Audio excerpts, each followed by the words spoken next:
India just threatened to switch off the water that keeps 200 million Pakistanis alive, 2 nuclear-armed enemies, 1 shared river, and 4 wars already behind them. This is the story of how close India and Pakistan really are to war. The spark, the water, the weapons, and both sides of a line that could end in a nuclear exchange. I'm going to give you a straight answer on how likely that really is. But stay to the end because it is not the answer either side wants to hear. Chapter 1, The Spark. It began in April 2025. In Pahalgam, in Indian Kashmir, gunmen killed 26 civilians. India blamed militants it says Pakistan backs. Pakistan denied any hand in it and demanded a neutral investigation. Within a day, India did something it had never done in 65 years. It put the Indus Waters Treaty, the deal that shares their rivers, on hold. Pakistan's answer was immediate. Any move to stop or divert its water, it said, would be treated as an act of war. 2 weeks later, the missiles flew.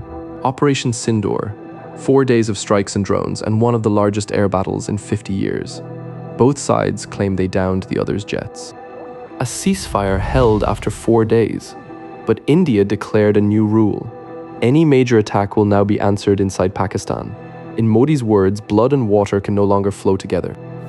Chapter 2, The Water Weapon. 3 great rivers feed Pakistan, the Indus, the Jhelum, and the Chenab, and every one of them flows through India first. They water more than 90% of everything Pakistan grows. 9 in 10 Pakistanis live in this basin, and all 21 of its hydropower plants run on this same water. So when India's water minister vowed in 2026 that not a single drop would reach Pakistan, it landed like a threat to 200 million lives. But here's the part neither side likes to say. India cannot actually shut the rivers off. Not yet. Its dams can only delay the water, not stop it. Today, the real weapon is timing and fear. Pakistan is fighting it in court. An international tribunal ruled that India cannot suspend the treaty on its own. India rejects that court's authority, says a different process applies, and keeps building its dams. Chapter 3. The Balance of Power. On paper, this is not a fair fight. India fields around 1.4 million active troops. Pakistan, about 660,000. India has more jets, more tanks, and 2 aircraft carriers. Pakistan has none. And India now outspends Pakistan on defense by roughly 10 to 1. But there is one number where the gap almost vanishes. Nuclear warheads around 190 against 170.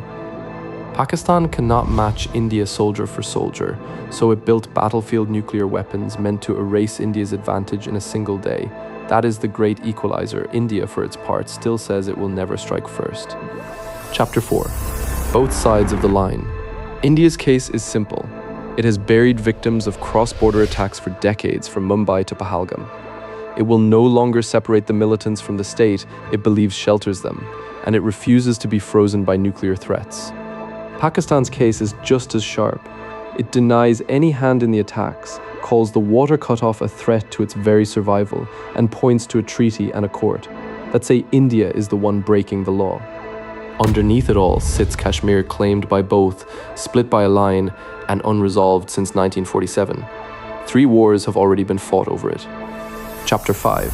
How the next war could start. Almost no one thinks either side will simply invade.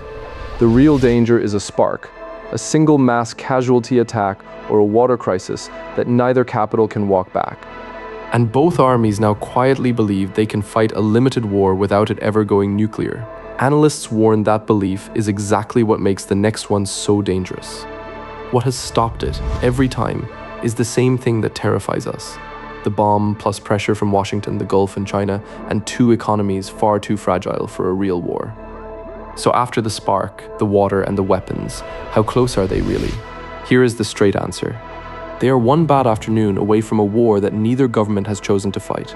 And here's the part neither side wants to admit. The real danger is not a leader deciding to attack. It is that both armies now believe they can keep a war small. That belief is what could kill millions. The most likely trigger is not a general's order. It is a terror attack in Kashmir, with the water as a slow second fuse, escalating faster than anyone can pull it back. 2 flags, 200 million people downstream, and a river that will help decide whether the next crisis stays a crisis or finally becomes the war. If it runs dry, does deterrence still hold? If you want the one number that scares both armies the most, I broke it down in the short on screen now. And subscribe, because when this border breaks, you will already understand exactly what is at stake.